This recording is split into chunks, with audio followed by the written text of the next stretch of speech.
I resolved that Francesca and I are going to do our breakdown. That'll be coming up for our tier 2 and tier 3 members on YouTube.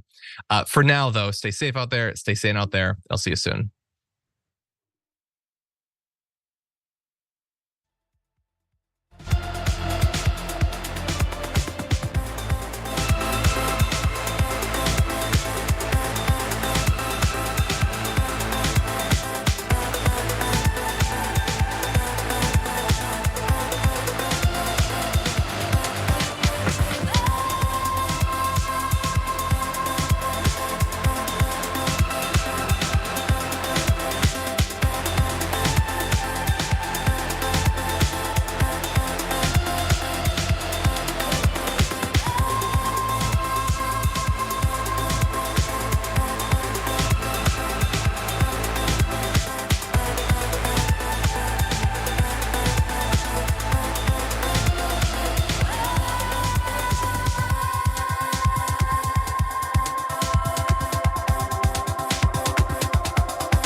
Welcome. It's indisputable. I'm your host, Rashad Richey, going to be with you. We have a lot of ground to cover today.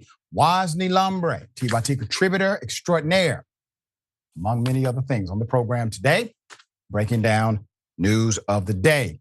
And in the bullpen, we have Snitsar Churchill. Should be an interesting debate. Top story of the day, David Axelrod basically doubles down on his proclamation that Biden may need to not run for re-election. And he doesn't care if you call him, as he puts it, a prick. Here it is. So, former chief architect of the Obama White House, David Axelrod, former senior advisor, said he thinks President Biden has a, quote, 50-50 shot of winning in the 2024 election, and that the current president faces the risky bet of trying to, quote, cheat nature. Axelrod told the New York Times, Maureen Dowd, in an interview, quote, I think he has a 50-50 shot here, but no better than that, maybe a little worse. He thinks he can cheat nature here, and it's really risky. They've got a real problem if they're counting on Trump to win it for them. I remember Hillary doing that too. Let's talk about some of the context that's not mentioned. Once again, David Axelrod, still very much so part of the Democratic establishment, Democratic Party establishment, which means he does not make a public proclamation without getting at least approval or the wink and nod from the gatekeepers of the Democratic Party. Who are the gatekeepers? Well, you can definitely count former President Barack Obama among them, okay? Because if David Axelrod does this, Biden calls Obama and says, Obama, why is your guy coming after me? Well, remember, David Axelrod still very much so involved, not only in his political breakdown as it relates to his job, but also his connections to people inside of the party. So he has permission from individuals inside of the DNC, either proper or DNC de facto, to do exactly what he's doing, to be that person. I would expect President Obama may actually say something on record as well very soon. But here's the part that we all know. No one voted for Biden first time because they were excited about Biden. And if you say you voted for Biden because you were excited about a Biden presidency, you're a liar. We were excited about making sure Donald Trump was not a second-term president. That's the reason most voted for Biden. Democrats polled at over 60% saying, hey, we prefer somebody else. That was first term. Now it's even higher. But in a head-to-head matchup, clearly, everyone sided on the Democratic side with Biden. Independents sided with Biden. Young people sided with Biden. Those numbers are dramatically different today, giving rise to Axelrod and, let's just say, the approval of the Democratic establishment for saying this may not be a go here. And also the lack of surrogates campaigning on behalf of Biden. Where are they? Do they exist? Have you heard from them? Are they being booked? There's more. The column defends Axelrod, opening with a declaration from Dowd that he is, quote, not a prick, and noted that Axelrod has said Biden was a great vice president and did wonderful things as president. Axelrod earlier this month suggested that Biden needs to decide if it's still wise to run, following a recent poll showing Biden trailing former President Trump in key swing states. Now, Axelrod is not looking at popular vote. He can't. All right. He's looking directly at how the Electoral College equates to a victory or loss, which is the way presidential campaigns are won and lost. I don't care about them thinking I'm a prick, he says. That's fine. Axelrod told Dowd, quote, I hope They don't think the polls are wrong because they're not. Dowd's column was published Saturday, 2 days before Biden turned 81. She argues that Biden has a healthy ego, thinks that he doesn't get the credit he thinks he deserves for his accomplishments, and has fought for the presidency all his life. Here's the disturbing trend. Overall, this is the handling of the Israel-Hamas war. And again, it kind of measures overall up with Biden's foreign policy approval. But look at this. Among the oldest group of voters, 65 plus, there's a majority who approve of how Biden is handling this. That's plus 12. Look at the youngest group of voters. 20 approve, 70% disapprove. He is 50 points underwater with the youngest group of voters. That is a 62-point net swing between youngest and oldest on this topic of Israel and Hamas. And it's a critical group of voters that he needs in order to win re-election, that's for sure. It's critical for Democrats in particular to win a national election by way of having excitement, the youth vote, trending. He doesn't have that. His mishandling of the conflict has created significant anchoring of his political messaging domestically. But if he would like to die on this particular hill, then politically, it is exactly what he has brought upon himself. But the reality is this: the office of the presidency sets policies that permeate beyond the man and beyond the institution. It impacts people. Bad policy kills. Good policy gives life. It is bigger than any one person, or at least it should be. And to those who are in the Democratic establishment, hiding behind their silence, knowing good and damn well they need to say something publicly, because I'm sure you've said it privately to President Biden, hiding behind Axelrod, allowing him to be your mouthpiece. Say something publicly, because it's bigger than you too. All right, Waz, thoughts here. Yeah, this has been a trend going on for months now. And as you so astutely pointed out, Dr. Richie, it's not as if this guy had the hugest amount of enthusiasm coming into his nomination back in 2020. It was kind of, all right, I guess we're going to run with this guy because everybody seems to hate Trump. I think some of the things that you've seen over the course of time with people like Gavin Newsom, essentially announcing to the world that he wants to run for president. For example, there's absolutely no reason for this dude to be debating Ron DeSantis on TV, but to get his name out there and to show potential voters that he could be a viable candidate, right? And these stories via proxies like David Axelrod here, and places like Politico, where they just get these DC Democratic Party insiders to trash Biden anonymously. This has been happening for months now. Here's the saving grace for Joe Biden. Gavin Newsom stinks. I live in the state of California. He sucks. If they expose that guy to a national audience, I think he would get scraped through the coals. Honestly, I think he's a bit of a lightweight in that sense. And beyond Newsom, there's no obvious viable replacement. It doesn't exist. And so I think those are the saving graces for Biden. But again, young people hate how he's handling one of the defining wars of our lifetime, Dr. Richie. And then, of course, even when he does have wins, he's been hermetically sealed in the White House and in his control room. He doesn't go out and stump for himself. So how is he supposed to gin up support? Yeah, and you make a point about him being sealed in the White House. I think the reason his age becomes a factor in conversation, when the truth is, Trump is not a spring chicken himself. They are very close in age. Bernie Sanders had the most enthusiastic support we saw from young people in the presidential election some years back. He's not a spring chicken either. It's the fact that these individuals, Trump and Sanders, they will go out and touch people. They talk to people. They will energize the crowd. Well, that energy is transferable into the overall trend of a particular candidate. Without that, there's a problem. Now, remember when Biden ran the first time, he did not need that because we were in the midst of what? COVID shutdown. And so he did a lot of these dynamics by way of a conference call via social media, as well as Zoom, et cetera. So that doesn't exist now.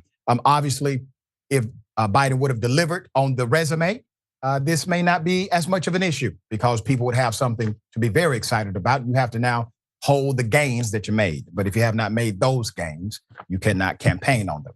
All right, we'll bring you updates as it comes. Very, very sad news over the weekend. We learned that Rosalynn Carter, former First Lady of the United States, passed away in Plains, Georgia. She is a remarkable reminder of decency in America. Full disclosure, I work as a senior advisor to the Carter Center. Very blessed by the work they continue to do globally. When President Carter talks about his wife, you always see him reminisce. It's actually a very happy and touching moment every time. Here's part of it. Hello, President Carter. Karen Greer, CBS 46 News. And just wondering, you touched upon it a little bit. In your illustrious career, as you said, governor here, president, even as husband, father, grandfather, is there anything, or tell us, share with us what you're most proud of, and if there's anything you might have done differently or thought, maybe I wish I had not done that? Well, the best thing I ever did was marrying Rosalynn. That's the pinnacle of my life. And we've had 69 years together, still together.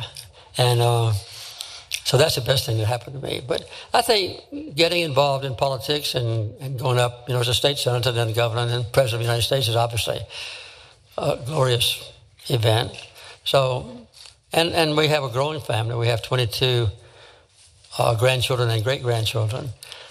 12 grandchildren and 10 great-grandchildren now, and they come in every year. so we have a good and harmonious family. And I would say the haven for our lives has been in Plains, Georgia. I plan to teach Sunday school this Sunday and every Sunday as long as I'm, physically and mentally able in my little church. And we have hundreds of visitors who come to see the curiosity of a politician teaching the Bible. So, so I'll continue that. So I've just had a lot of blessings. Today on my radio show, we did a tribute to Mrs. Carter. We had individuals from the Carter Center, where she's co-founder of the NGO, call in, talk about her life, her legacy, her willingness to engage. We also had a staff meeting this morning, and one of my colleagues shared how Rosalynn Carter was the one who always wanted to make sure she touched everybody, that she hugged everyone, that she had an opportunity to engage. And I found this clip way back where you see that sentiment clearly. Here it is.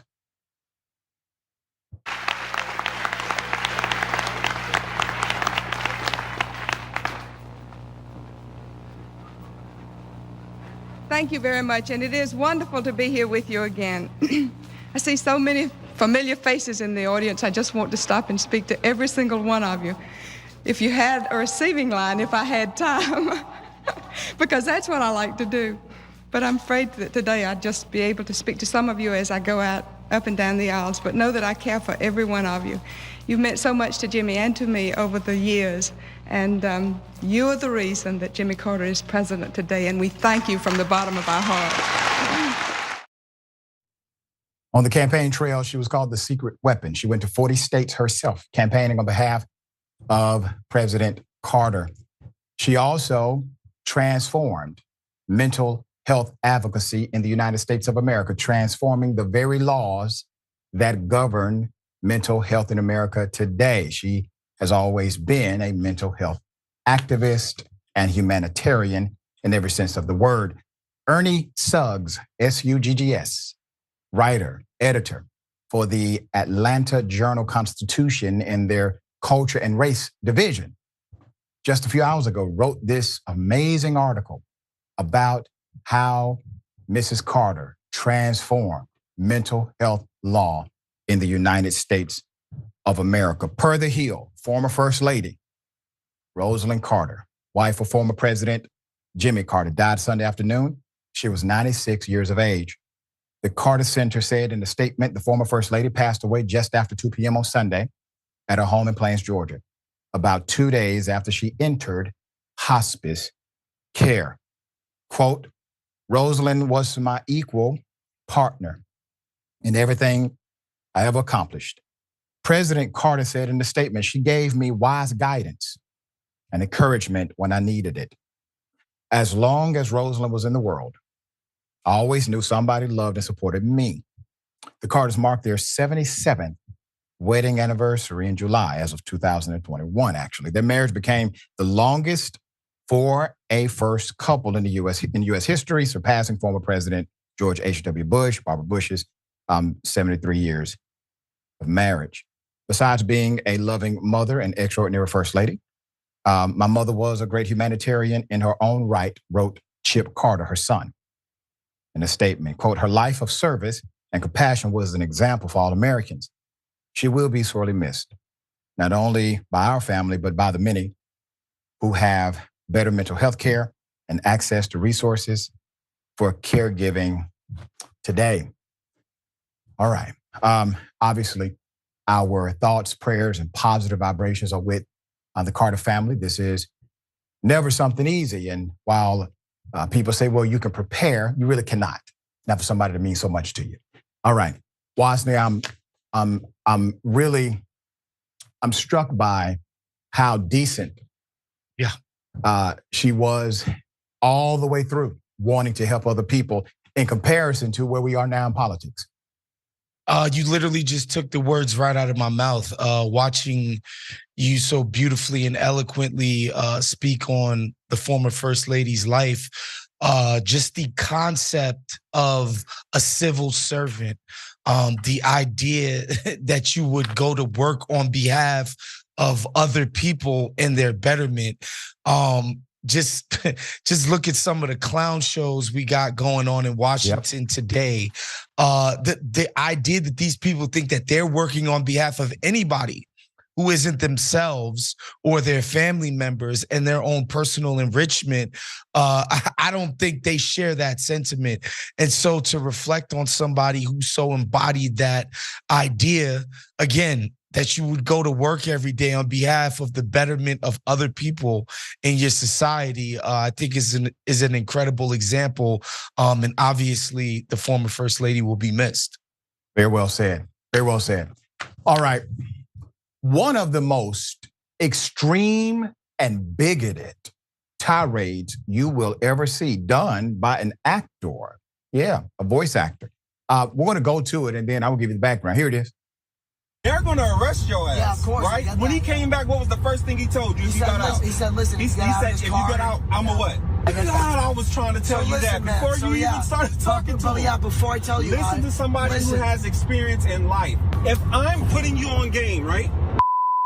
Yeah. See, you still, never mind. Go. No, I'm not going. So, you're asking why? I'm not going because you're manipulating. The same thing you say you not want to do or you went through, you're doing the exact same. And you're using all these excuses of why you're still up.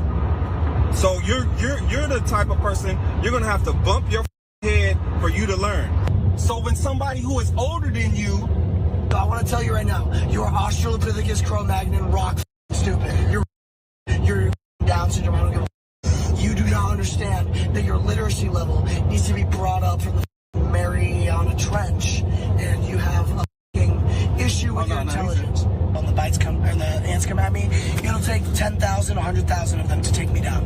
So that's how minuscule you are to my size, right? My stature of intelligence, character, body, and reverence in the world. 1K is better for this who doesn't want to give away his millions. Are you Jewish? No, man, because I'm gonna do movies, stand-up comedy, everything, all this music, whatever, e-commerce. You don't understand that you're talking to like a Michelangelo of my time. Right? Like I'm a genius, Albert Einstein level history bookmaker. You're gonna be forgotten like the dust in the sand when you're in the Sahara and there's 100 million, 1,000 billion sand particles. You're gonna be one of those, and I'm gonna be a statue erected in gold. So understand. I am like this because ADHD, autism, neurodivergent. I have ADHD as well. Right, but because you said that's what the mask is, I think you're a right? So that's why. You're really cool, Dream. I still want to fight you. And all of that's happened tonight, it's not gonna make it like brutal marauder. I'm not gonna be a brutal marauder. I'm gonna like literally like either you're gonna be paralyzed or you're gonna be dead. Like I'm serious. Okay, man. Can you fight? Oh, of course, yeah. Tyrell, I apologize. Oh no, I'm good. I know. I'm sorry for I met him tonight. Madness, right? Put up the picture full mass. Let me do my best to give you the background. So voice actor Nicholas Cantu on the left is known for his roles as Leonardo in the new Teenage Mutant Ninja Turtles films and Gumball of Cartoon Network's The Amazing World of Gumball.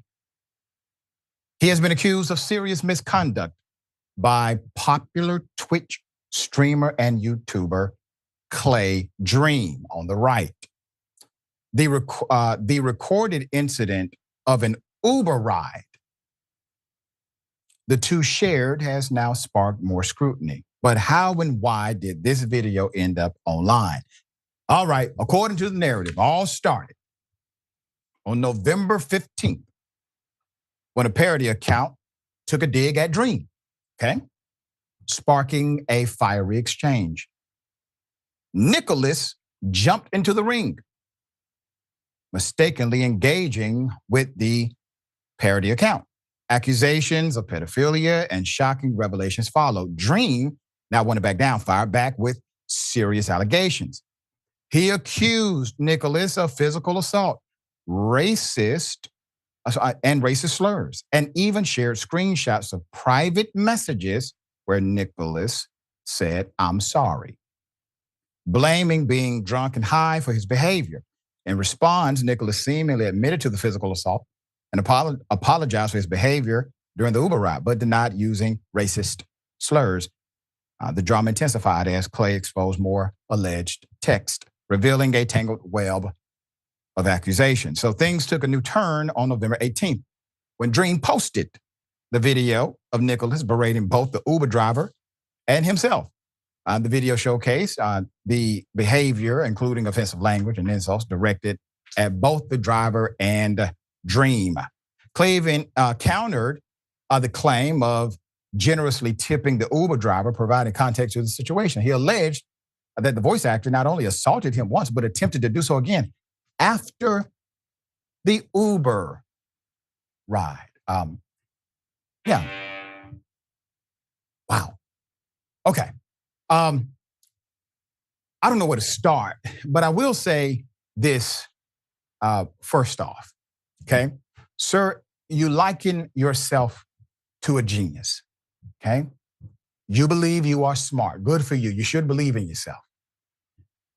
If you have intellect, your job is to make sure that people around you feel empowered, that they are strong, that they are encouraged, not to make them feel small.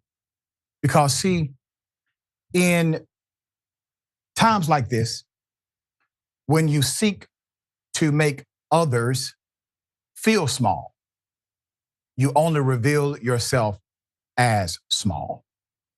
That is all you accomplish. I do hope that this becomes a reflection point. You're young enough to become an ally rather than an enemy. So take this for what it is. It's a big ass life lesson. All right. Wosny, I guess I'm one of those ants that he was talking about coming at him.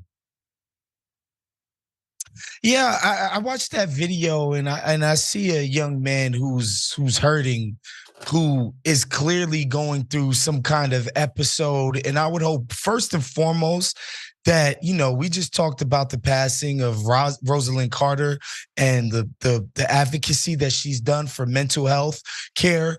I would hope that this young brother go out and seek the proper mental health care, because he's clearly going through an episode there. And then I would just hope that he would find it within him to, seek knowledge and understanding of his fellow man and just do better going forward. I think he's pretty young. I happen to think people can be redeemed. And yes. I would hope that he could see the value in putting in the work to be not such a terrible little runt. Also, I used to watch the Ninja Turtles growing up, man. If I even thought about picking this thing back up, I couldn't do it. Yeah. I couldn't do it. Man, listen, it was one of my faves as a child, right? So good. Hell of a backstory. Master Splinter and Shredder and everybody, right? But I concur with you. This is that point where you acknowledge, you pivot, and you utilize whatever negative energy may come to you to create a positive outlook for the rest of your life. This is an opportunity to do so. It's actually a gift in disguise. Accept it as a gift, it will be one. All right, we got more on the other side. It's indisputable, stick and stay.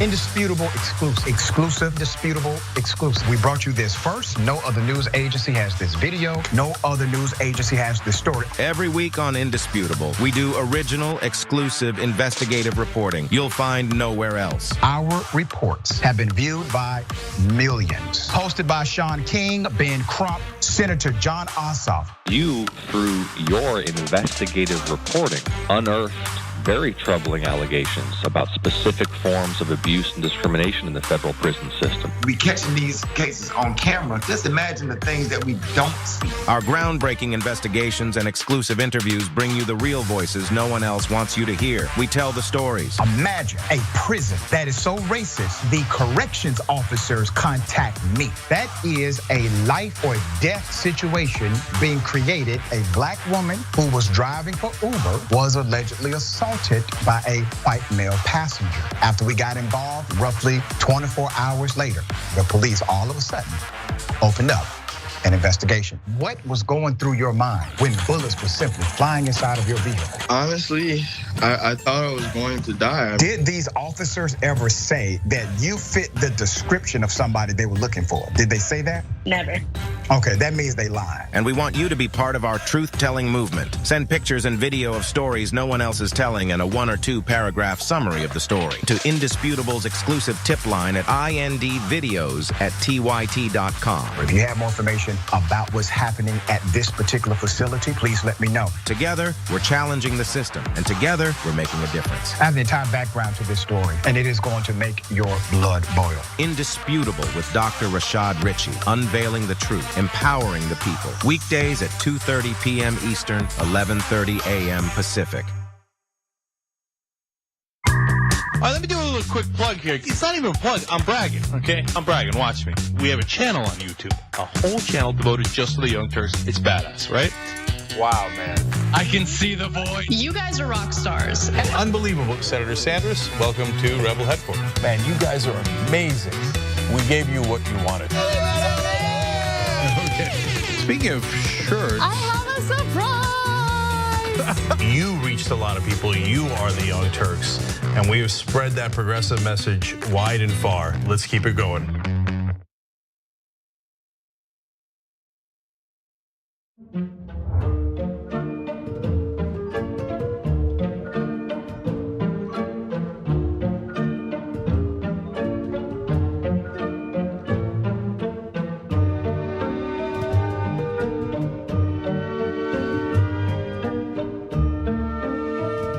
We've been around for about 20 years and we have about 20 billion views. Am I proud of that? Hell yeah, I am. We put out 20 billion messages in a bottle. Have we helped to move now 2 generations, millennials and Gen Z, to become progressive? Yes, those numbers are real. We moved generations. Were we the only ones? Of course not. But we have been the largest online news show for now decades. Members make a difference here at TYT. Together, we amplify the issues that matter. Medicare for all, criminal justice reform, ending imperialist wars, college for all, racial justice, climate change, and an end to money's corrupting influence on our politics. As a member, you help make the show happen, and your support makes an impact on our mission to drive positive change. Click the join button on YouTube to become a member, or go to tyt.com/join.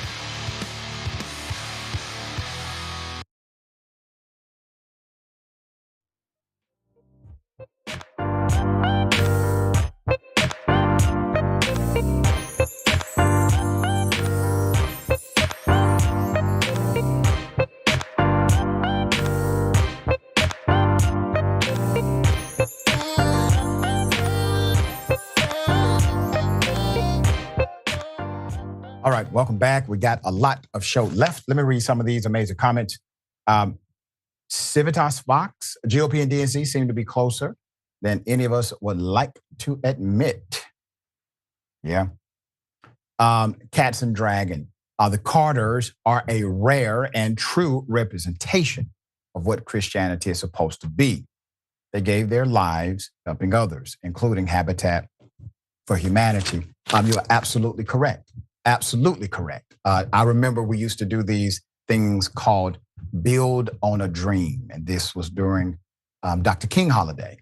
And President Carter would lead these home builds. We would actually build a home within about 24 to 48 hours, but we had, like 1,000 people working on the project at the same time. Not a day off, but a day on is what we called it. And President Carter led that effort. And we got to meet the families that were occupying the homes. Beautiful thing. All right, David Axelrod. So Bernie the Kiwi Dragon says, if only he had handled the Israel-Hamas war better. I mean, just providing proper context to it would have been helpful, right? Something. And I know the administration is going to try to pivot the ship this week. It may be too late. We'll see. Also, yeah, I agree. I think this is Betty Noor, our most underappreciated couple ever, talking about the Carters. I agree. Presidential, for sure. The Jack, thank you so much, says, don't cast pearls to these fools, Doc. Yeah. Look at that. Lady F&T, member for 4 months. Hey, Doc, I'll let you girl. By the grace of a power greater than me today, I'm blessed to be 30 years clean. It works if you work it. P.S. You can call me Tina. All right, Tina. Congratulations to you, dear sister. I know what that celebration is like. I join you in your continued advocacy as we remain free of the disease that arrested us. All right. Thank you so much for sharing. And Twitch. Love 18 white girl. Biden needs to hold up some of those campaign promises if he wants to be reelected. You see, that part. Because then it allows surrogates to go out and say, hey, if you want to keep these gains, you better reelect Biden. That's it. All right. Okay, ladies and gentlemen, I got something for you. I wish Karen would. You want to call the police on them for having a barbecue on a Sunday. I feel free. Back off. I'm going to tell them there's an African-American man threatening my life. Or I'm calling the cops. Call now. Them. Call them, miss. I hate your guts. Get the hell off my land. You close up the box. When the cops get here, if you call them, you're getting the hell off my you're land. getting arrested for threatening to shoot me. You realize that, right? You are criminally trespassing on my land. No, we're locating underground facilities. With somebody's box that isn't even that company. We recorded you saying that too, so we can use that when the cops get here. So call them. We locate underground facilities, miss. This is our job. You're supposed to show ID. I can show you my ID, but you called me. Show me ID you now. You called me too many names. I don't allow criminal trespassing on my land. You show cops. me ID, both of you, or you are gone. Nope, at this point we're showing it to the cops because you were rude and you threatened us. Yeah, you threatened us. You just get the hell off my land. You threatened now. to shoot us. Get the hell off my land. And we'll tell you. And we'll. You move on. I'm gonna figure out my life in that company. Well, I'm sorry you feel that way, miss, but it's not us personally. I'm busy. I don't have time. Call the cops. Call the cops. Trespassing. You won't show ID. Call the cops. The people in this area have the right to see ID of the people on the land. You get lost. We're way past that. We're way past that now. Yeah, just call the cops. At this point, call the cops. Yeah. Put up the picture full of masks. We have some interesting dynamics here. According to the narrative, she's speaking with utility workers.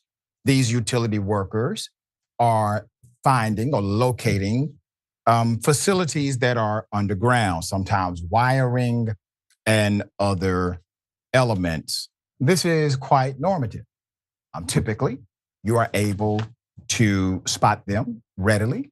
And I understood the response. Basically, the response was, listen, I'm not showing you anything at this point. You have threatened to end my life. You have called me other names.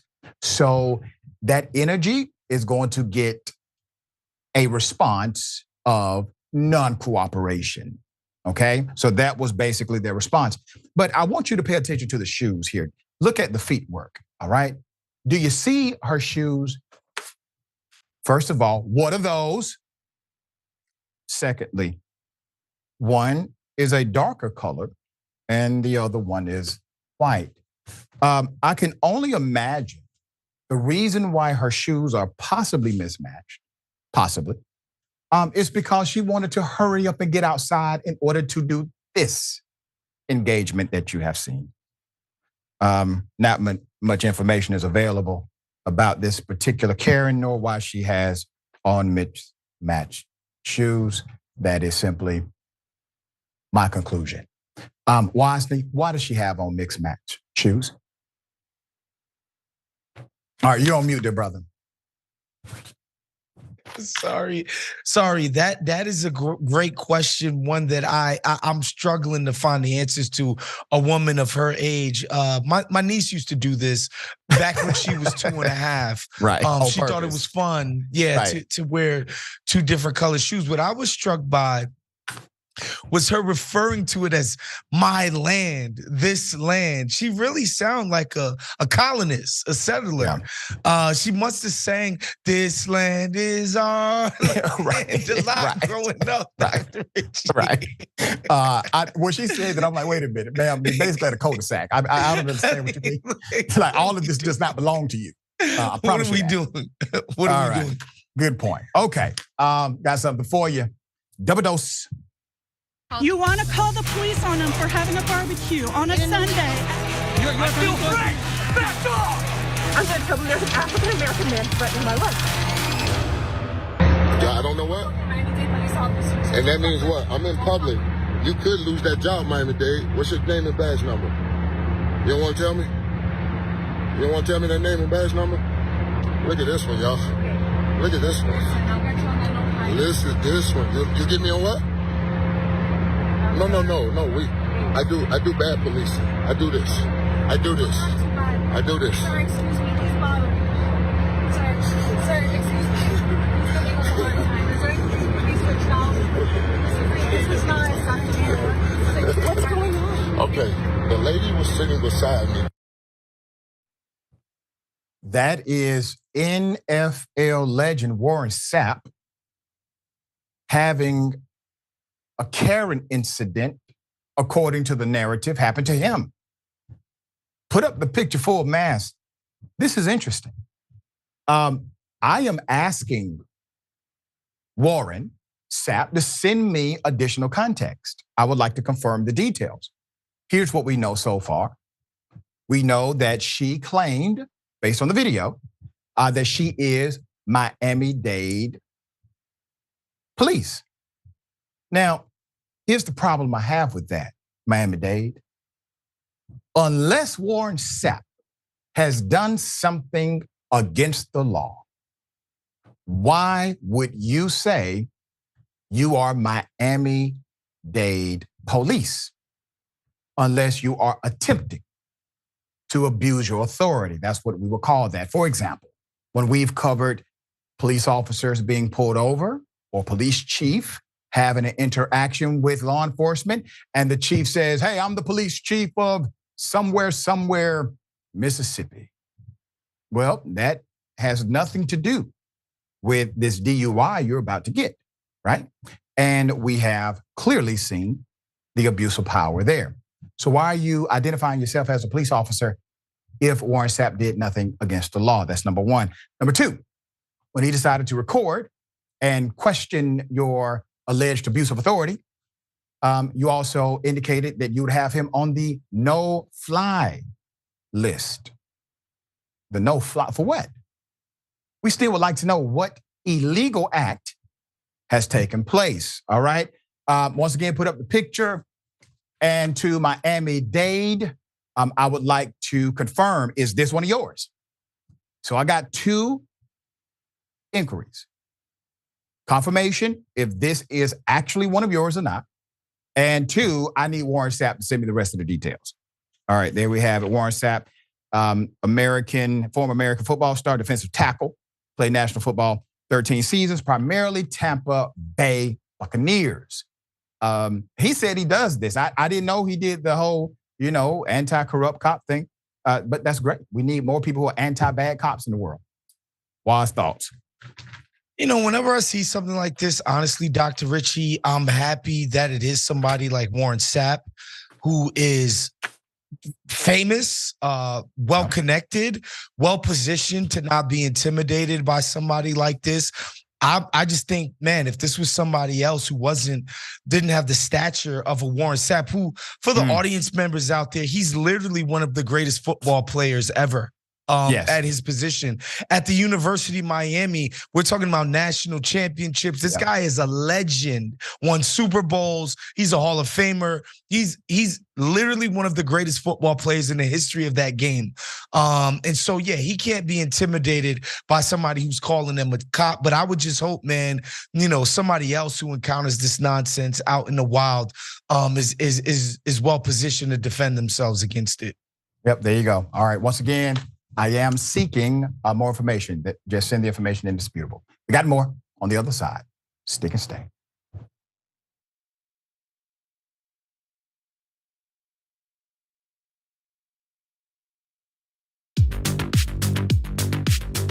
I'm wearing one of our pieces of merchandise. So the funny thing about the Dragon Squad, and that's what our viewers call themselves. That's the name of the group, but every individual chooses their own name. You might have Cincinnati Dragon. You might have Harry Potter Dragon. We have a Grandma Sunshine Dragon is one of those that I remember. These are people that like to have an element of themselves, their lives, what's significant to them reflected as a part of the community. But the concept of the Dragon Squad is just something I threw away as a joke. I was mocking the Proud Boys, these like right-wing groups that come up with a name for themselves that they think is cool, but it's actually really lame. And I thought, off the top of my head, I can come up with something that's still kind of lame, but much cooler. And so I threw out Dragon Squad, and I just moved on with my life. But everybody liked it, and so they kept it going, and so we've embraced it. And I think again, this was during the period of the pandemic. I think it was sort of nice to have a renewed sense of community, a feeling that you're a part of something when everything seems so chaotic. And as a result of that, we've got independent artists online streaming, making beautiful digital art of dragons. We've got, we've released a number of pieces of merchandise that people love sending us photos of them. And then, by the way, for me personally, people send me, like you can probably see in the background, like a knitted dragon someone sent me. There's a dragon book they sent me, dragon board games they send me. People have done like custom ironworks, making dragon bottle openers. Like the fans are super invested in diamond art and things like that. And so it's great that they send this stuff. Sometime we're gonna have to set up a wall of all of it. But yeah, it's definitely brought the community a lot closer together. The fact that we were no longer in this big studio, I felt a lot more personally attached to people. It felt very immediate. And I know that I personally needed the connection.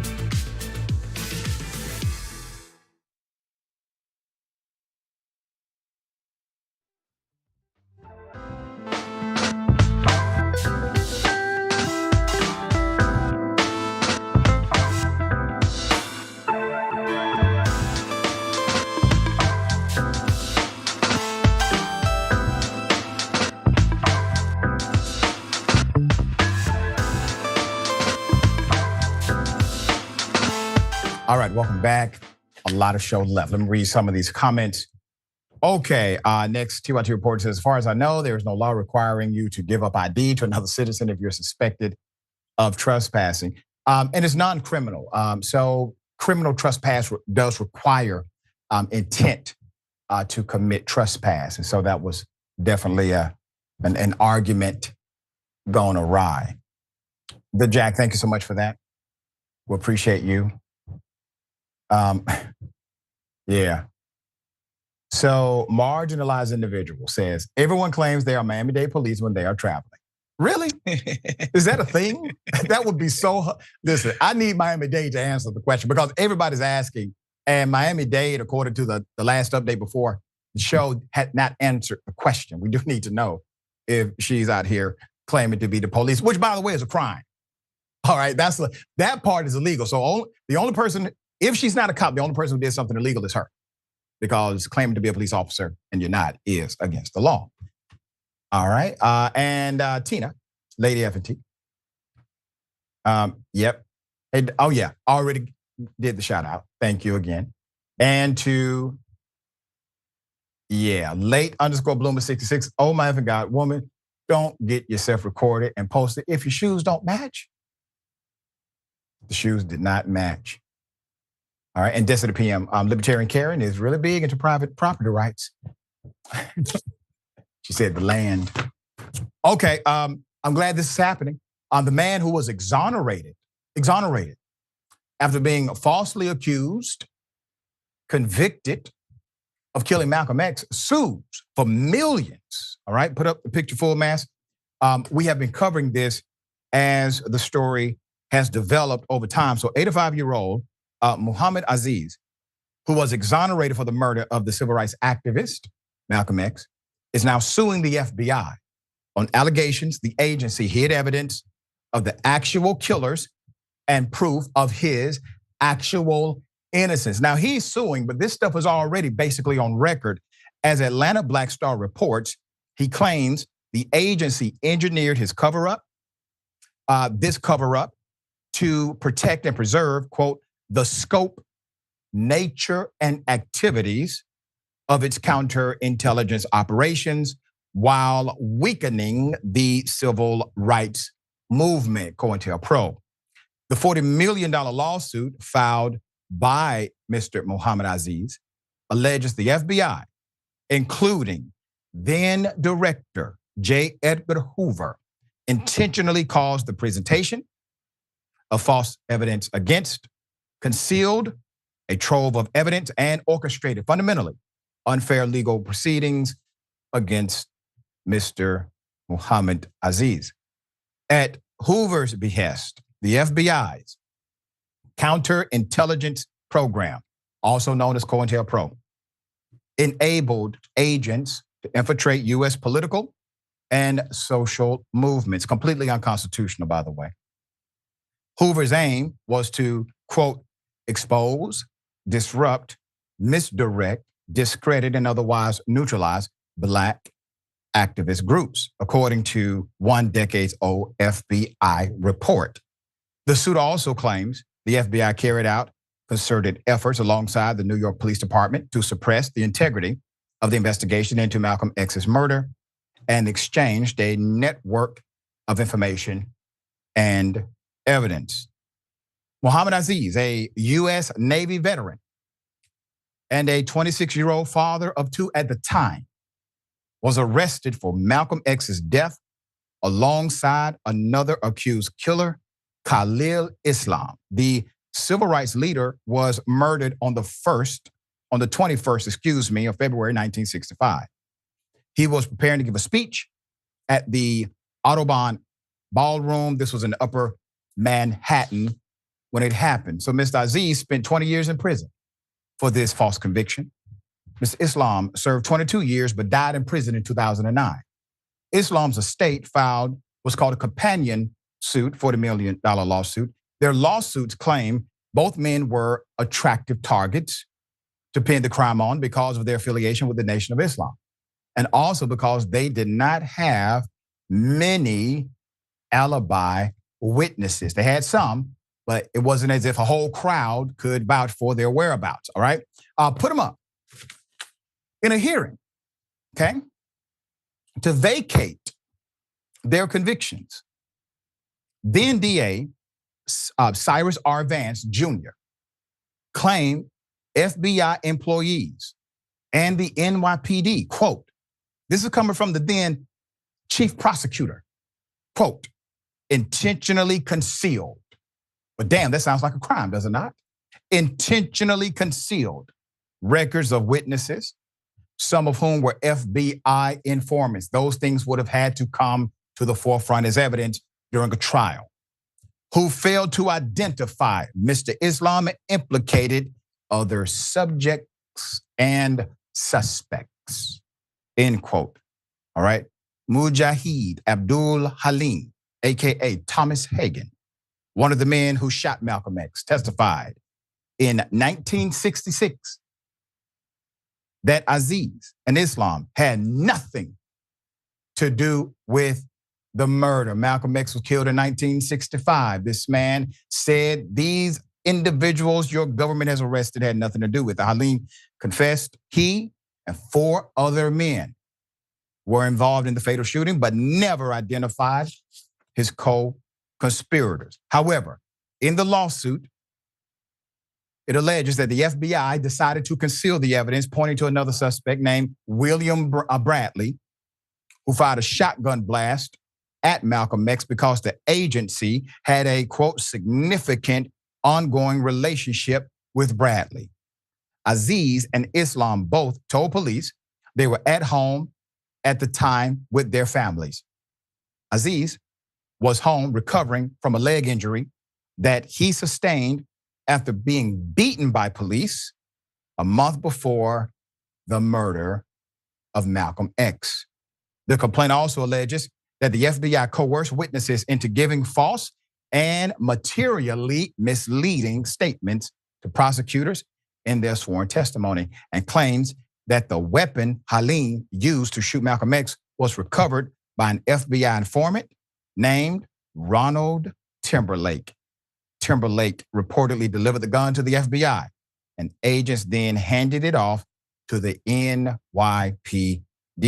New York City and the state of New York did award $26 million to Aziz and Islam's estate to settle lawsuits over misconduct from police and Manhattan district attorneys in their convictions.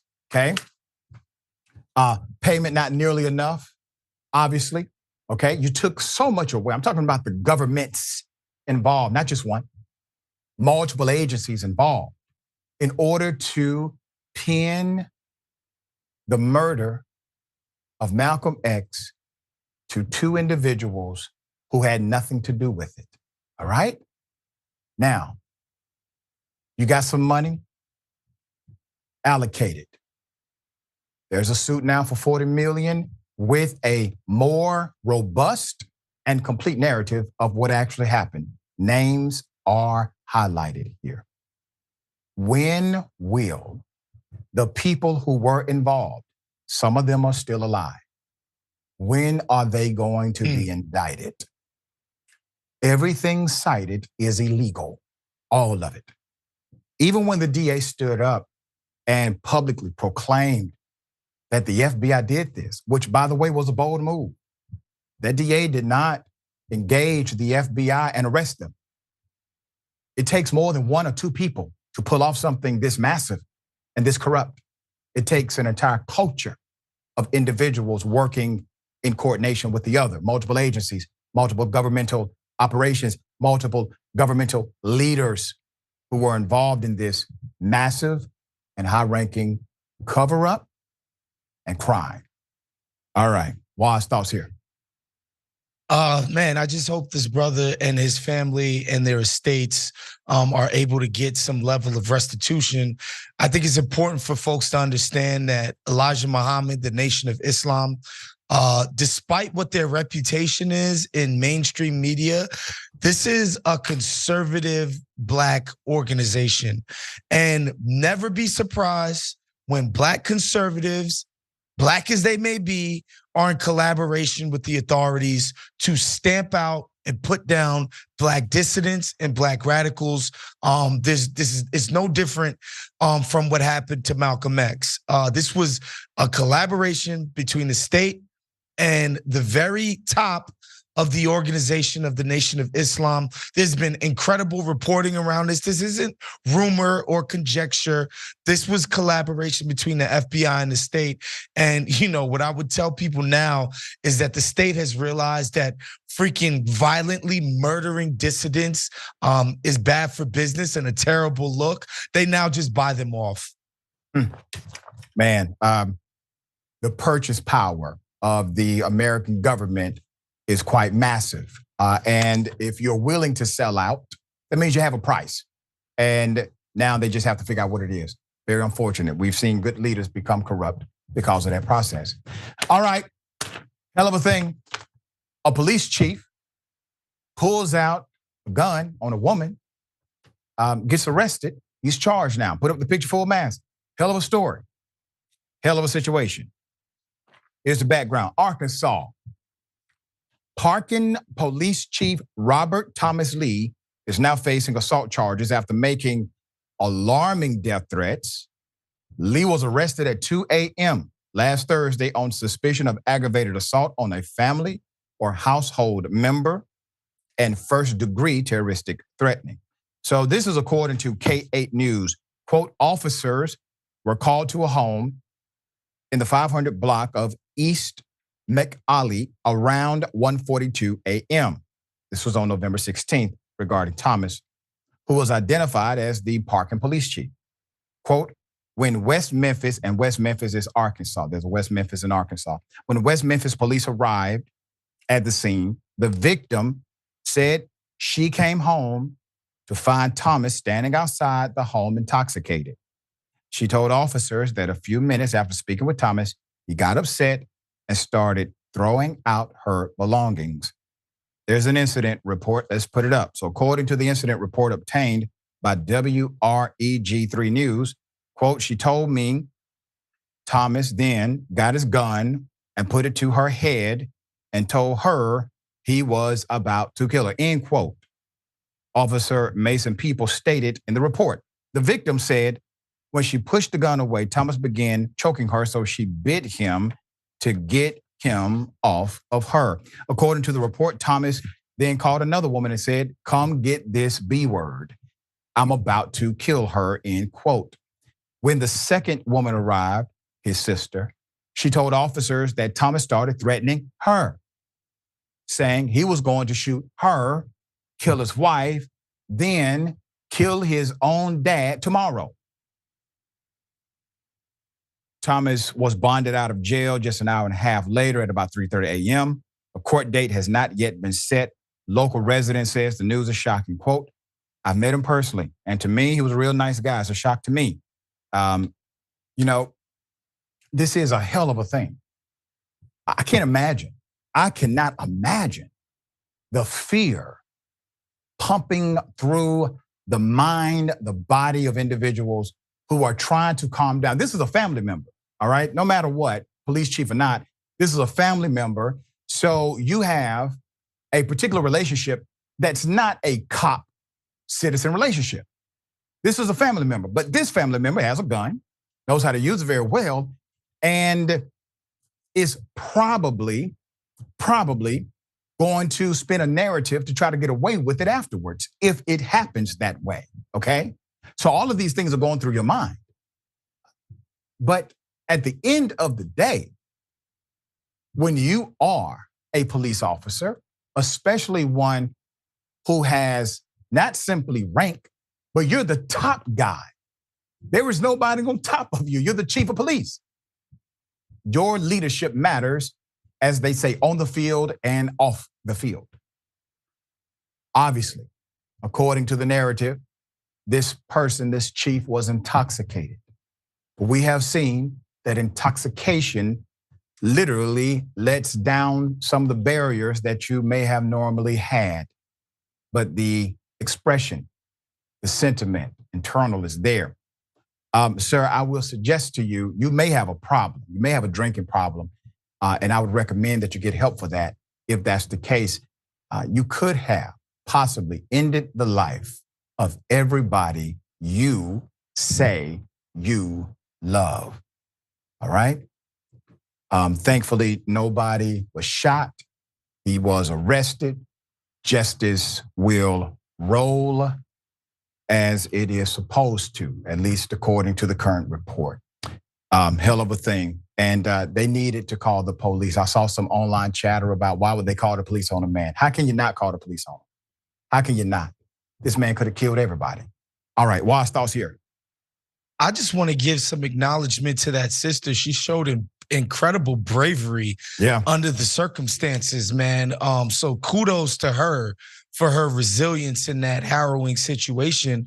But, unfortunately, Dr. Richey, as you know, we can't be surprised when the cops behave as if they're above the law, because oftentimes, especially in these small towns, a police chief, he's judge, executioner, jury. He is above the law. And so, just the idea that he acted this cavalierly in plain view of the public, his own sister could come around and he would threaten to murder his own sister. I'm sorry, unfortunately, I can't be that surprised by this abhorrent, dangerous, and criminal behavior. And so, man, that's the sad truth, Dr. Richey. Yeah, and the thing is, when you look at his charge docket, they gave him a break.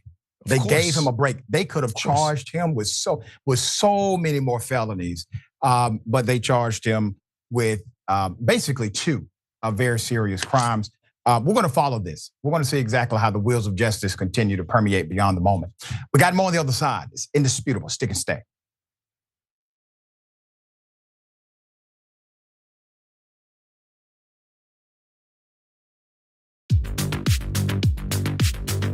I'm wearing one of our pieces of merchandise. So the funny thing about the Dragon Squad, and that's what our viewers call themselves. That's the name of the group, but every individual chooses their own name. You might have Cincinnati Dragon. You might have Harry Potter Dragon. We have a Grandma Sunshine Dragon is one of those that I remember. These are people that like to have an element of themselves, their lives, what's significant to them reflected as a part of the community. But the concept of the Dragon Squad is just something I threw away as a joke. I was mocking the Proud Boys, these like right-wing groups that come up with a name for themselves that they think is cool, but it's actually really lame.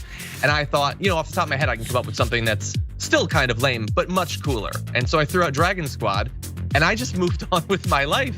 But everybody liked it, and so they kept it going, and so we've embraced it. And I think again, this was during the period of the pandemic. I think it was sort of nice to have a renewed sense of community, a feeling that you're a part of something when everything seems so chaotic.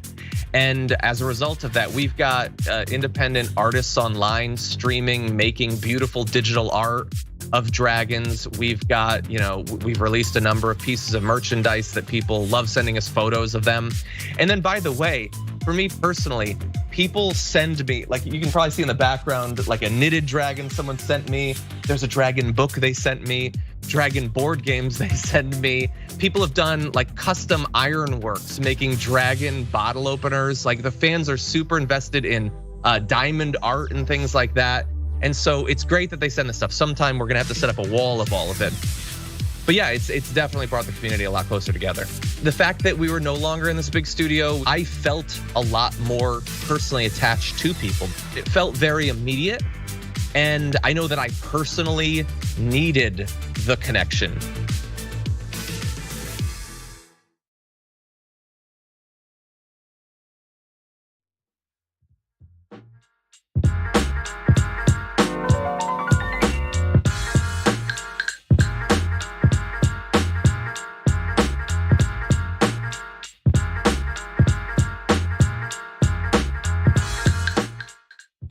All right, welcome back. A lot of show left. Don't have a lot of time. Let me read a couple of these comments.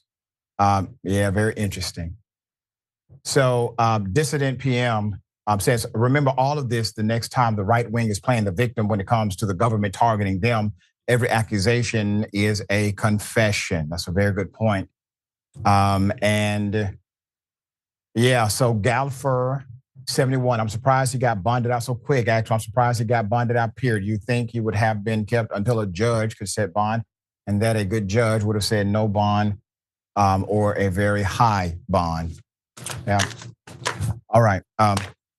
Once again, innocent man. Innocent man was incarcerated 24 years, did not do the crime. He has now been paid $17.5 million, put it up for a mess. another miscarriage of justice. George Bale, a black man who was wrongfully convicted of murder in 1999, he was sentenced to life in prison for something he never did, life in prison without the possibility of parole. He'd spent 24 years of his life in prison before he was exonerated. He has now been awarded $17.5 million in a settlement from the city of New York. Bale, on the left of this picture, was wrongly convicted along with two other black men, Gary Johnson on the right and Rowan Boat in the center, for the 1996 murder of Eric Epstein, the owner of a check cashing establishment. This was in East Amherst, New York. They were all convicted of killing Charles Davis, an off-duty cop who provided security for the establishment. However, their convictions were overturned just a few years ago in 2021. So lawsuits for Boats and Johnson cases are still pending. New York Supreme Court Appellate Division Judge Joseph A. Zayas threw out the three men's convictions, condemned the prosecutors on the case for withholding evidence that cast doubt on their guilt and pointed to other suspects. The judge also noted the prosecutors made false statements during the trial. These three defendants were undoubtedly wronged by the DA's office misconduct, wrote the judge, adding that the prosecutors completely abdicated its truth-seeking role in these cases. You're supposed to be disbarred and possibly charged with a crime for that. According to the New York Times, Bale's attorney, Richard Emery, says the settlement is the highest sum New York City has ever paid for a wrongful conviction. The attorney also noted that his client had been facing the death penalty for the capital case. Quote, it recognizes the horrible suffering that a young, innocent man went through facing the death penalty for 3 years and a life without parole for 21 more, said Emery. Emery also told the Amsterdam News that the settlement reflected the torture Bale endured. Recognition from this settlement that George's torture was unimaginably severe and horrifying vindicates him and his never-ending quest for justice. Put her up. Bale, Boat, and Johnson were exonerated after DA in Queens, Melinda Katz, created a conviction integrity unit, something that every single DA's office should have. This unit researched past cases after she was elected in 2019. Big ups to her leadership. Bale was also awarded $4.4 million from New York State for the wrongful conviction. Bale and Johnson confessed to the crime after being threatened by law enforcement and recanted later, while Boat always maintained his innocence. One of the detectives on the case, Louis Pia, reportedly tore one of Bale's braids from his scalp during the interrogation while saying he would put him in the effing hospital. Pia allegedly pressed a hockey stick against the then 19-year-old's neck and threatened to use his head as a hockey puck. After Bale posed the question if the law enforcement officer's tactics were police brutality, Detective Richard Sika allegedly said, quote, no, this is how we get things done, end quote, according to the lawsuit. The officers also allegedly grabbed, choked, and deprived Johnson of sleep to get him to confess. They took advantage of my mental state, Johnson told CBS News. Their tactic was just to keep me up until I was just that mentally fatigued that I was perplexed, he said, adding that the officers would bang on the table as soon as he drifted off. Now, once again, everybody involved in that should face an indictment, trial, and conviction. Everybody, everyone who oversaw it, everyone who supervised it, everyone who did it, right? Here's the other thing. Do you think it's the only time it happened? Do you think it is the first time they employed such a strategy with precision? They knew exactly how to do it. Psychological manipulation at work, flawlessly executed. Of course not the first time. These are practiced tactics over and over again. So how many people are sitting in prison right now because of those tactics that are illegal, unconstitutional, and corrupt. All right, dear brother, thoughts here. Just the idea that we're seeing these type of police tactics in the good old red, white, and blue is mind-boggling, Dr. Richie. This is stuff we hear about in Banana Republic, authoritarian regimes, ripping out this man's hair, his braids. This is beyond abuse. This is torture. Yeah. This is illegal. This is criminal. These guys deserve to be put on trial for these crimes. And again, the money is nice, guys, but folks have to understand it's not just the time that you lose not being with loved ones and living a life of freedom. It's the abhorrent conditions of New York State penitentiary facilities, Rikers Island in New York City, where I grew up at.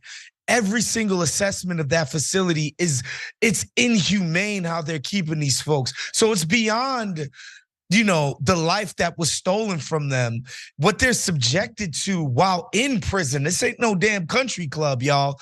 Right. This is horrible conditions. And so I'm glad that these people are getting some restitution for that.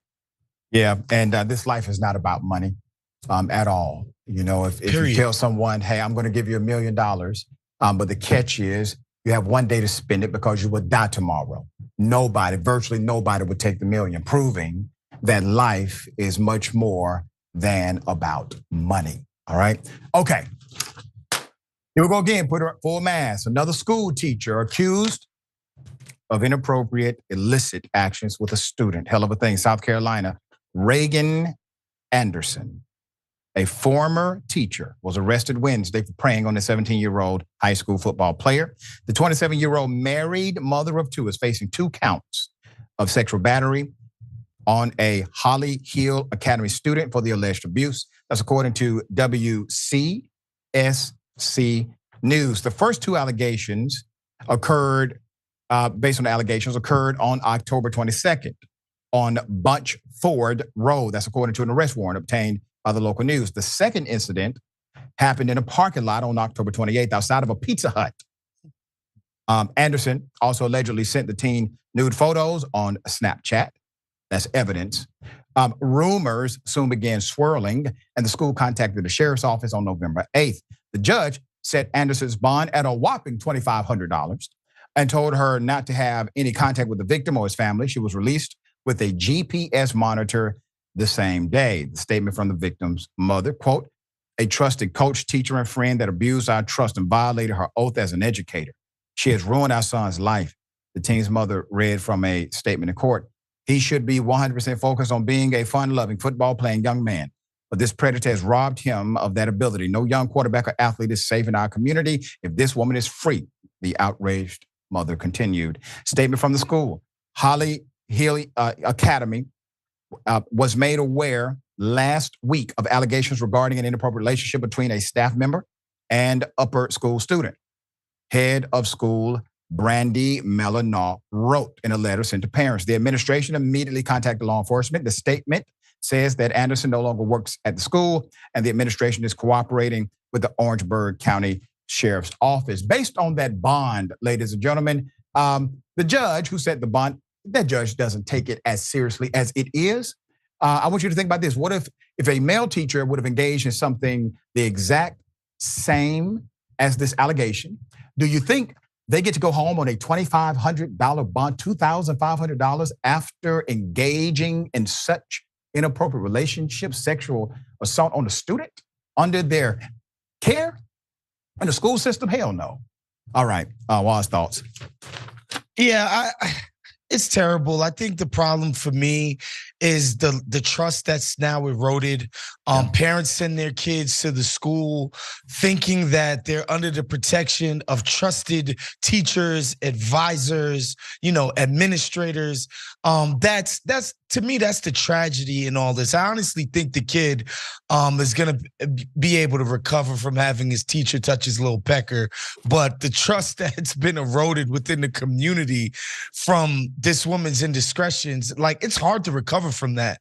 And it's public school, Dr. Richie. Like, you know, this is something that we all need here for our kids to go out and be safe in the places that they're being educated.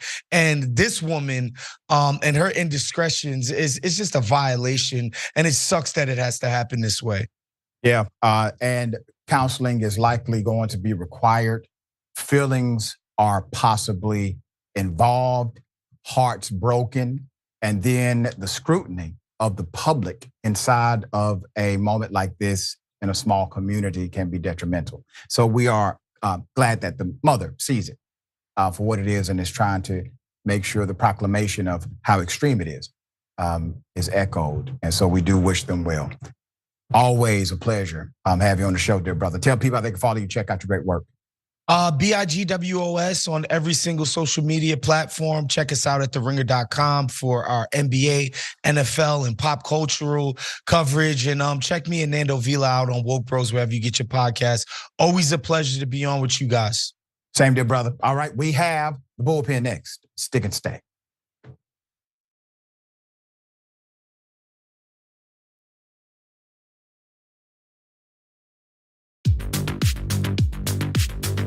I'm wearing one of our pieces of merchandise. So the funny thing about the Dragon Squad, that's what our viewers call themselves. That's the name of the group, but every individual chooses their own name. You might have Cincinnati Dragon. You might have Harry Potter Dragon. We have a Grandma Sunshine Dragon is one of those that I remember. These are people that like to have an element of themselves, their lives, what's significant to them reflected as a part of the community. But the concept of the Dragon Squad is just something I threw away as a joke. I was mocking the Proud Boys, these like right-wing groups that come up with a name for themselves that they think is cool, but it's actually really lame. And I thought, you know, off the top of my head, I can come up with something that's still kind of lame, but much cooler. And so I threw out Dragon Squad and I just moved on with my life. But everybody liked it, and so they kept it going, and so we've embraced it. And I think again, this was during the period of the pandemic. I think it was sort of nice to have a renewed sense of community, a feeling that you're a part of something when everything seems so chaotic. And as a result of that, we've got independent artists online streaming, making beautiful digital art of dragons. We've got, we've released a number of pieces of merchandise that people love sending us photos of them. And then, by the way, for me personally, people send me, like you can probably see in the background, like a knitted dragon someone sent me. There's a dragon book they sent me, dragon board games they send me. People have done like custom ironworks, making dragon bottle openers. Like the fans are super invested in diamond art and things like that. And so it's great that they send this stuff. Sometime we're gonna have to set up a wall of all of it. But yeah, it's definitely brought the community a lot closer together. The fact that we were no longer in this big studio, I felt a lot more personally attached to people. It felt very immediate. And I know that I personally needed the connection.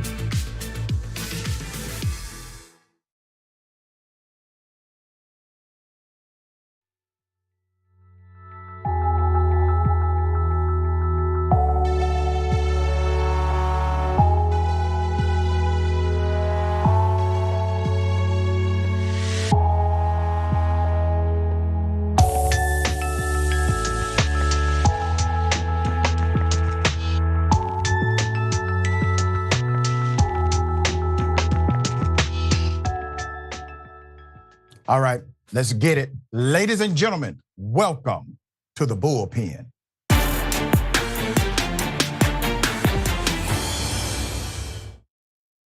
In the Bullpen today, we have Miss Victoria Snitsar Churchill, commentator, Young Voices, also an expert political analyst, among other things. Good to have you on the show. How are you? Thank you so much for having me on with you today, Dr. Richie. Great to be on with you. Great to have you. We're going to chop it up about Trump's alleged proposed immigration policy, which I find to be very dangerous, extremely bigoted in nature. But I don't want to presume what you know or believe about that proposed policy. So if you would give us your sentiment and I would then opine. Sure. I have a couple of thoughts I want to start off with. So, personally, in my opinion, I believe that America has become less safe, less secure, and more dangerous in the past almost 3 years that Joe Biden has been president of the United States. When we look at things like the numbers of illegal migrants that have crossed into this country, that number now surpasses 9 million. And this isn't just a talking point that we're seeing from Republicans. This is a reality that is being lived on across by Americans from all political stripes. Things like a physical barrier on the southern border are actually pulling at historic highs among public opinion. So this is something that Americans, whether Democrats, Republicans, Independents, want to see. And even folks like Mayor Eric Adams of New York are going out and saying that what is going on currently cannot keep going. And so we have to look at what are the alternatives, and the alternatives are things that President Trump has presented. It is limiting numbers of both legal and illegal migrants. It is doing things like rerouting some of our federal spending from the military to border security. And in my mind, that makes perfect sense because I personally see border security as national security. Okay. All right. So you agree with the proposal to create basically concentration camps to do a massive roundup of undocumented individuals in America? I think that term is definitely charged with a lot of preconceived notions that people have. But when you look at it, things that like camps that are currently on the border, I think you could use that to describe them as well. And they exist under the Biden administration. When you look at my question is, do you agree with Trump's version of this, which is obviously much more pronounced and massive? And they are camps, regardless of how you choose to contextualize it. They would actually be camps. Camps are encampments. So these would be encampments throughout the United States, in multiple states. Do you agree with that plan or disagree with that plan? Again, I think no policy is perfect, but I think that this policy moves us in the right direction. And I do think that such camps already exist in the United States, even under the current administration. All right, so let's talk about undocumented immigrants in the United States of America. I do not say the terminology illegal. I do not believe any human being is illegal. The undocumented dynamic in this country is such a hypocrisy, in my opinion. And here's why. 98% of individuals that come here undocumented come here for what, Ms. Victoria? I believe that they are pursuing economic opportunities. That is correct. They're pursuing economic opportunity. And the reason they're pursuing economic opportunity is because countries like America take advantage of the disproportionate rate of economy from a country like, let's say, Mexico, and how labor provides benefit for a country like the United States of America. So because of that extreme contrast, in order to make a living in Mexico, it becomes very difficult under the regime and the what we call global economic systems that the West leads. And so you have this migration. This migration takes place because of a cause and effect. The number one attractor to the United States is the fact that employers are willing to hire undocumented labor at a damn near bottom line cost that would be what? Less than $5, sometimes less than $7 an hour, et cetera. So why is it that when undocumented workers get arrested, or when we talk about it in the narrative or the context of law, that the people who hire them, the CEOs, the hiring manager, the HR director, the recruiter, why is it that we never talk about them breaking the law? And why is it that there's no real emphasis under any administration to go after those who actually are the number one reason why people come here undocumented? Why do you think that is? Well, personally, I believe that the number one reason why people come here, as you alluded to, is an economic reason, but I believe that the driver is different. I believe that the driver is the reality of the economic crises that are faced in socialist countries, which many of these immigrants come from. And then that, in fact, is when they compare and contrast with the opportunities that are afforded to them in the United States. Well, that's a talking point, Ms. Victoria. In all due respect, I cannot solve a policy dynamic in another country. They don't take my tax money. But America does. America takes my tax dollars. They're accountable to my opinion. I get to say something here, and I get to hopefully guide policy here. They take my money, they take your money. So the question is, do you agree that those who own the companies hiring the individuals breaking the same federal statute that says it is illegal to work undocumented. Remember, the subsection says it's also illegal to hire those who are undocumented. You do agree, one, it is illegal, and two, there should be an emphasis on the CEOs and the hiring practices of these individuals in America, correct?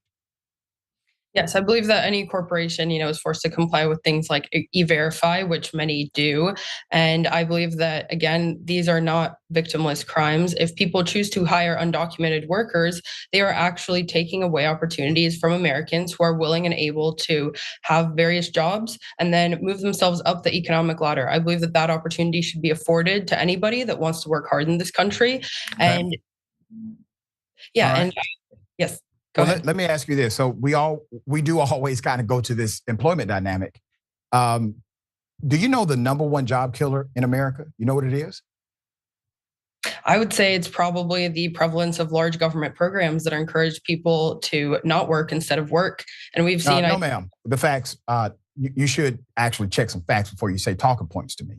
The number one, this is not a game to me. I don't use talking points. I use actual data. The number one job killer in America is automation. It is taking a cashier, a person, away from a job and replacing that person with a machine. Not only is it the number one job killer in America, those jobs don't come back. They're gone forever. So if this is important to you because you care about Americans working, which I do, I care about Americans working, then why is it never a policy discussion about automation in America, the number one job killer? We pivot back to a talking point rather than an actual thoughtful discussion about the reality of automation killing jobs. Sure, I think that is a very sufficient part of our labor force. I just know, for example, I was in IHOP just the other day and they had robots busing meals to tables from the kitchen. Wow. Where they had live human beings working in the kitchens. They were working together with an automated workforce and they were providing customer service. I believe that is the way forward. That is the way that innovation has always prepared this country and many other capitalist nations forward. And so even if certain jobs are taken away, you are still creating other jobs. For example, somebody else now has to come out, maybe not from within that company, say, IHOP for that example. They have to go in and they have to hire somebody third party to service those machines. That job didn't exist until that robot was created to do that job. And so even though a certain job may be being taken away because of automation, the overall volume of labor and of jobs that are needed, I don't believe really actually changes. That's incorrect. The facts don't bear that out, madam. Madam, you're off by millions. Millions, and I understand your point. Your point is well received, and I do get it, but you're incorrect on the numbers. So while you do have enhanced service industry as it relates to tech, those particular jobs that are more technologically skill heavy do not require the same number of individuals inside of the workforce in order to maintain those particular functions. So you're still dealing with a net negative of jobs that leave our country by way of being in the country. In addition to that, no matter what calculation, the number one reality about undocumented workers in America is that they contribute way more to the economic systems than they ever have dreamed of taking away. The most conservative estimate from Republican or conservative think tanks is that you have a net positive of over 10 million. Okay, that's from the most conservative estimation. And I think those numbers get underrepresented in narratives that are somehow antithetical to those who are undocumented in America. Do you not agree that there has to be more of a nuanced conversation than rounding them up and putting them inside of basically concentration camps in America? You don't think that creates more of a nightmare? I believe that we do need comprehensive immigration reform. This is something I talk about on a number of programs that I appear on. That includes both legal and illegal. But the number one step that we have to do is stop overwhelming the system, which means first shutting down the southern border. Then it means taking care of the people that are already here today, giving them pathway to citizenship if they have that. But to me, that means doing it the legal way. It does not mean having them cut in front of the line. This is something that I've personally experienced from the other side. My family came here in the year 2000, and we know that when my family was going through the system, we were going through it at the same time when I believe it's 2 out of the most 5 egregious immigration amnesty bills were signed, which overwhelmed the system. The system does need reform. You do need things like more caseworkers, more federal judges, but this does not mean that these people have to have an alternative path because they have been here for a certain time. I believe that the pathway should be reimagined again for everybody that wants to come to this country, but those that are here illegally do not deserve any kind of special treatment. And again, especially because personally, somebody that is a legal immigrant, somebody whose family lived here for over a decade, paying taxes, contributing to programs that people that are illegal, for example, benefit from, I believe that legal migrants are actually at the biggest disadvantage because there's, like I said, in my personal case, a decade plus of whether we were paying the taxes, but like you and I today, we couldn't actually contribute and have a voice in our politics, in our democracy. And that's why I think first we have to address the legal avenues that somebody can come to this country. And that is the way that we should be encouraging them to come, but not the illegal way that over 9 million individuals have come since the start of the Biden administration. We say 9 million. There are others that estimate it to be over 20. And the reality is nobody knows the actual number. These are all guesstimations, okay? Every single one of the numbers proclaimed is a guess. It's not a fact. But the reality is this.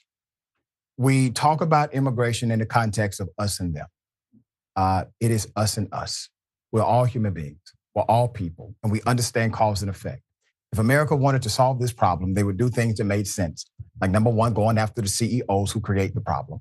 Number two, trying to ally with nations and remedy the forces that create the outpouring of people leaving the nation in order to seek economic opportunity.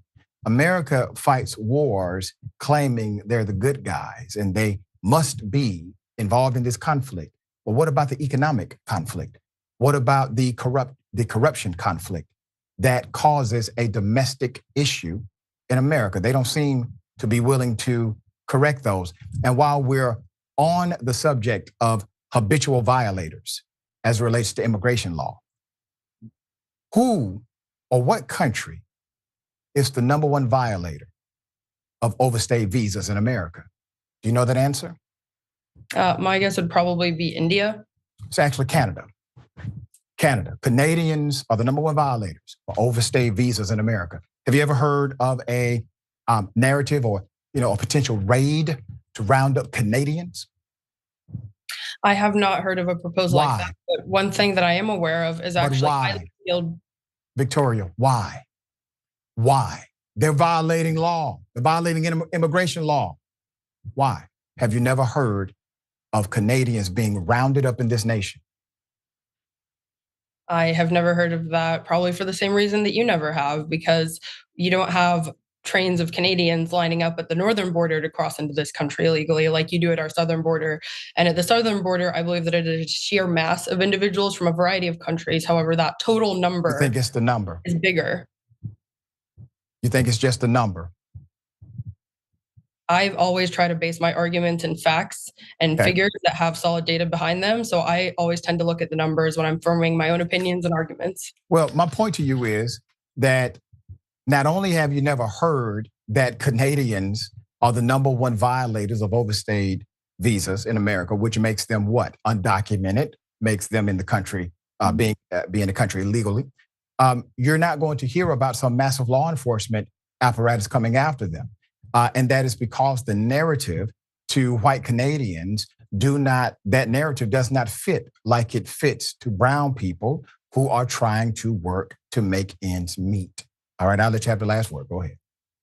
Again, I just want to say that Trump's proposals, if he is the presumptuous Republican nominee, and if you look at polling that shows he is beating Biden, especially in a number of swing states, these policies will be enacted into law. And I think that they are going to make this country safer and more secure about a year from now plus when the next president is inaugurated if it is somebody other than Joe Biden.